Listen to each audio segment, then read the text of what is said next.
L'histoire de l'unité 731 est l'une des pages les plus sombres de l'histoire du Japon. Fondée en 1937 dans la ville de Harbin, l'unité 731 était une base de recherche biologique et chimique ultra secrète, dirigée par le lieutenant-général Shiro Ishii pendant la Seconde Guerre mondiale.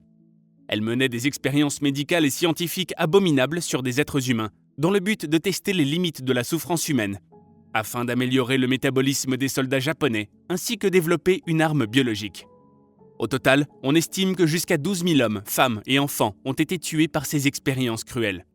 L'espérance de vie moyenne d'un prisonnier était de 3 mois. Aucun cobaye ne sortira vivant des camps de cette unité. La plupart des victimes étaient des Chinois, mais aussi des Coréens et des Russes. Ils étaient appelés Maruta, ce qui signifie bûche de bois, et montre à quel point ces prisonniers étaient déshumanisés. Pour ces raisons, l'unité 731 est souvent considérée comme l'une des pires manifestations de l'expérimentation humaine. Les expériences sont variées et sont tout aussi effroyables les unes que les autres. Des vivisections étaient pratiquées sans anesthésie sur des sujets vivants, pour étudier les effets des maladies et des blessures de guerre sur l'organisme humain. Sur d'autres, on coupait des membres pour mesurer la quantité de sang perdu. Sur d'autres encore, on prélevait tout ou une partie d'un organe pour étudier les effets sur le patient. Les cobayes étaient généralement infectés par des maladies comme la peste, le choléra ou le typhus, afin d'étudier leurs effets. Certains étaient soumis à une exposition prolongée aux rayons X.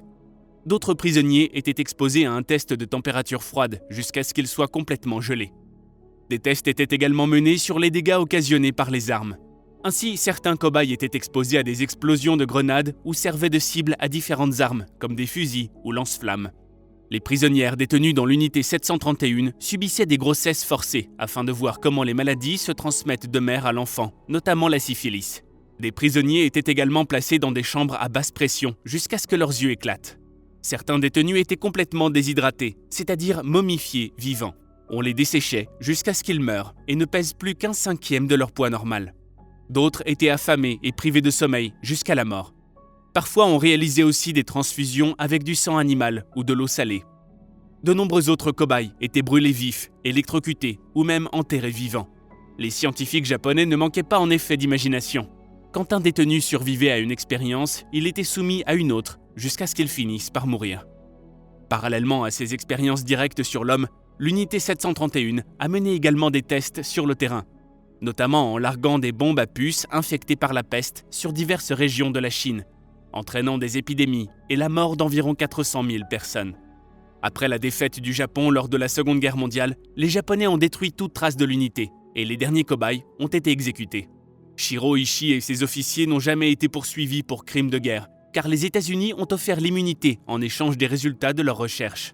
Cette décision a été prise dans le cadre de l'opération Paperclip, visant à recruter des scientifiques et des experts allemands et japonais après la guerre, dans le but de bénéficier de leurs connaissances. L'État japonais ne reconnaît l'existence de l'unité 731 que depuis 2002. Le sujet de cette unité reste aujourd'hui entouré de silence et de mystère, mais l'importance de sa compréhension est cruciale, car elle met en lumière des aspects brutaux de l'histoire, souvent ignorés ou négligés.